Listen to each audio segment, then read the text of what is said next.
En total, a mellora levada a cabo agora na estación de autobuses de Noia ascendeu a uns 270.000 euros, unha cantidade aportada pola Xunta de Galicia, que se suma a outro investimento realizado hai apenas 3 anos, doutros 180.000 euros, e que supuxo daquela o acondicionamento da fachada do edificio. Os traballos levados a cabo nos últimos meses tiñan como principal finalidade a consolidación do terreo da cimentación ou atoparse a estación construída sobre terreos gañados ao mar. E as obras que están xa prácticamente rematadas consisten principalmente na consolidación da cimentación do terreo, un terreo no que se executou a estación de autobuses no seu día, que ten recheos das marismas e, polo tanto, que precisou un análisis xeotécnico importante para mellorar a cimentación, tamén unha nova cuberta, unha nova caldeira para ofrecer eficiencia enerxética,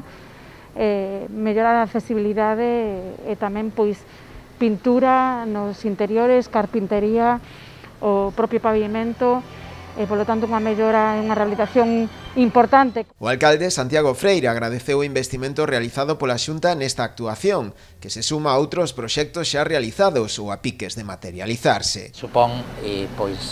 unha importante mellora funcional, unha mellora estética e tamén a actualización de unha instalación que vai a permitir que poda prestar servicio ao longo dos próximos anos en condicións satisfactorias. Súmase, como decía, a outros investimentos como é a propia travesía de San Bernardo, na que se fixe un investimento tamén en torno aos 270.000 euros, ou a senda peonil de Orro, que tamén supuso unha mellora significativa na seguridade viaria en dúas das principais estradas comarcais de acceso á nosa localidade, tanto a estrada comarcal Muros-Noia como na estrada comarcal Santiago-Noia. Ademais, a reforma serviu tamén para mellorar a accesibilidade na estación e instalar unha pantalla de información para avisos e horarios de autobuses para usuarios.